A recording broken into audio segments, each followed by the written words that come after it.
How's it going? This is Tim here. I hope you guys are keeping well. This is going to be your the Factor.io challenge number 4. I'm only going to give you one more after this. It's going to be just to reinforce what we've done. I'm going to give you a week to complete this challenge. Um, I said that before. I said it shouldn't be too bad. Honestly, I haven't tucked into this yet. I don't know. Um, this emitter generates three different types of parts. It comes down here to a chute, an entry conveyor. We have a stop blade. Let me just show you. You should. I've played around with it a bit. Um, if I turn on the stop blade and I run the entry conveyor, okay, I'm going to pause this now. Boop. Right, let's look at this vision sensor. This vision sensor outputs a number. It's not either an on or an off. So let's say this green, um, just a simple, a vision sensor is just a camera. It has an algorithm that can tell the difference. Um, it can tell the difference between these different shapes. Um, I think it might be a good idea to place another sensor on this right. Let's get rid of this damn thing. I think you might want to have a diffuse sensor just sitting right here in space that turns on when there's actually an object there. I don't know if you need that or not. Um, so we'll run it again.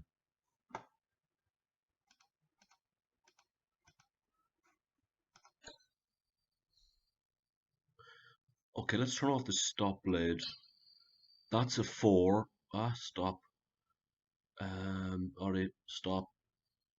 Pause. We need to turn on this exit conveyor as well. Alright, what's this? I didn't see that. That's a 1. That's a 5. That's a 4. How many different shapes is there?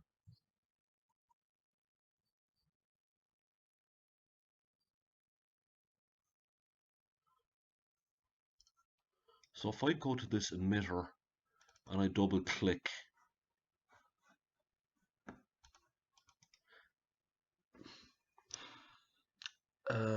configuration, user defined base. So it has 6 different, it has a blue raw material, a green raw, a blue and a green. So there's product lids, there's product bases, and then there's raw materials. So I think what we want to do is,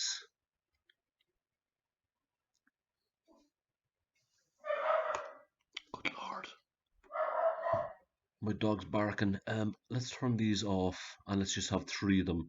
A blue raw material, a blue product base, and a blue lid. Okay, so there's going to be 3 different types.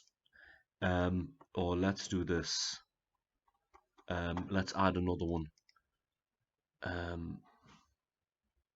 And what happens if I do a palletizing box? So there's the raw material, there's the lid, and there's the base.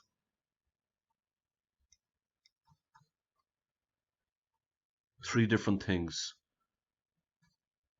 And there's your box. So what do we want to do? We want the raw material to go down on this one, we want the base to go down on this one, and we want the lid to go down on this one. And how are you going to turn those on? Let's turn these off for a second. And then what is this? Sorter 1 belt, sorter 1 turn. And then look at that, lovely. I love it.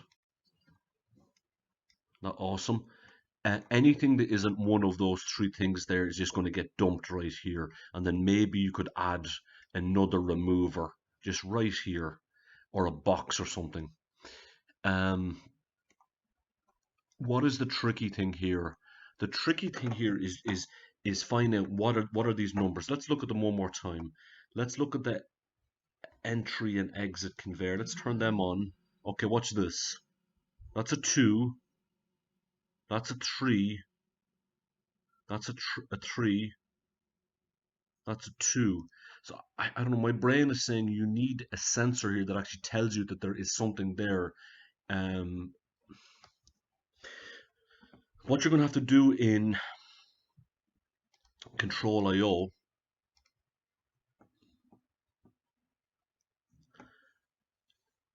you're going to be using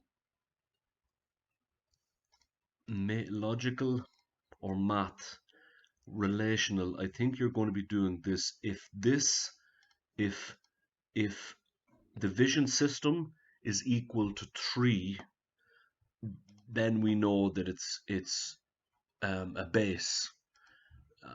I think, sorry, what the hell am I doing here? I just messed that up.